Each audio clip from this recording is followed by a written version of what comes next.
pinkish rim. I would agree. This tells you that the wine, the pinkish rim, the mention of pinkish rim in a tasting note will tell you that the wine is probably young, because the rim turns from pink to brick, which is kind of maroon, if you will.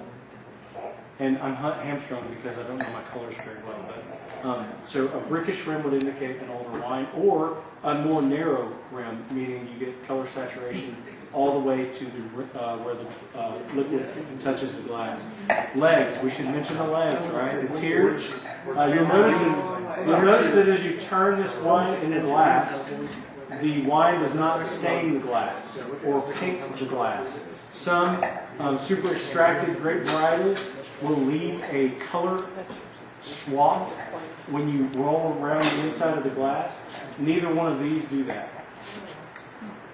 Do you get a tinge of orange on the first one? In the rim, yeah. But it doesn't smell like it should be orange. No, it just smells like a really, really red grapes as well. Okay, so what fruit flavors do we smell in this particular wine? Strawberry? Number one. Yeah, it smells like bacon. You get bacon? That's rad. I like bacon. Cranberries, I like cranberries. I like strawberry and bean cherry. I think those are good terms there. Cherry, lots of cherry. Anybody get cola? Yeah, cola and cherry. Cola nut, not like Diet Coke, right? Dr. Pepper with cherry. Dr. Pepper with cherry. Let's give that a sip. Some spicy. Mm-hmm.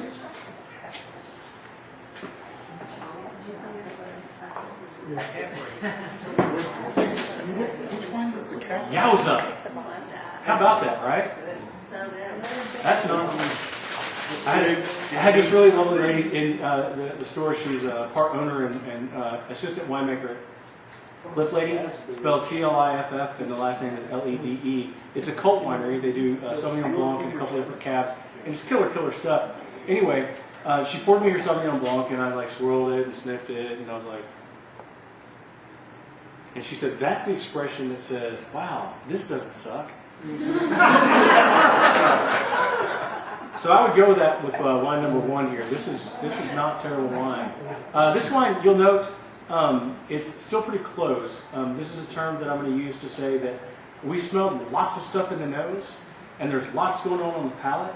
But if you let this wine sit in your glass for a minute and keep swirling, you won't smell a lot. You'll smell like a metric ton of fruit flavors and taste a metric ton of fruit flavors, and it will change. And I love the fact that you get bacon with this wine. I dig that with a plastic fork. I think that's awesome. I think also there's a little smokiness to this particular wine.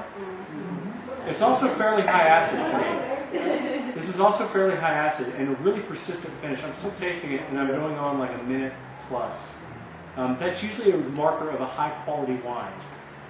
The persistence, the amount of time that it sits in your mouth when you taste flavor, not acid, not oak, but flavors. And I'm still in my retronasal, like up here in my olfactory bulb, I'm still getting strawberry and cherry and a little bit of that cranberry, but it's kind of backed off in the background, and kind of a flintiness too in this particular wine.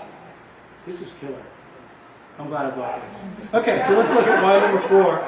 Give it a little swirl, please. And a sniff. What do y'all smell in this wine? Oh, come on. Strawberry. Yeah. Maybe dark cherry. Maybe some blackberry, blueberry maybe going on there. Anybody else? We're going that direction. Anybody get black pepper?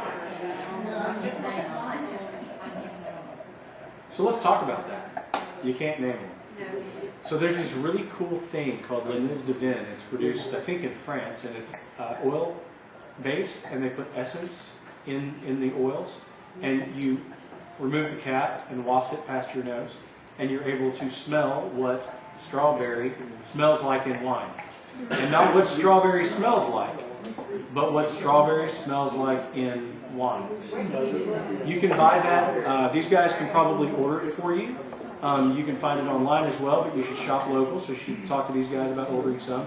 They're horrifyingly expensive.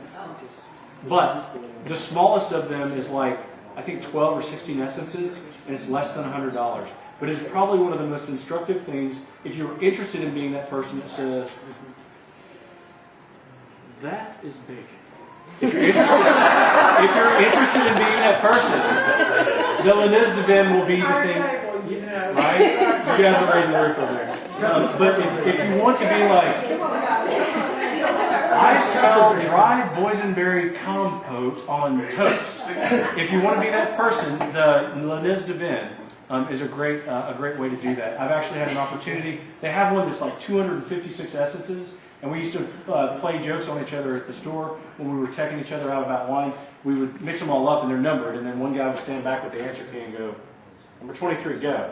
And so you'd have to smell it and determine what exactly that smell was. And it turns out that also in the 287,001 kit, the really expensive one, they also have wine faults.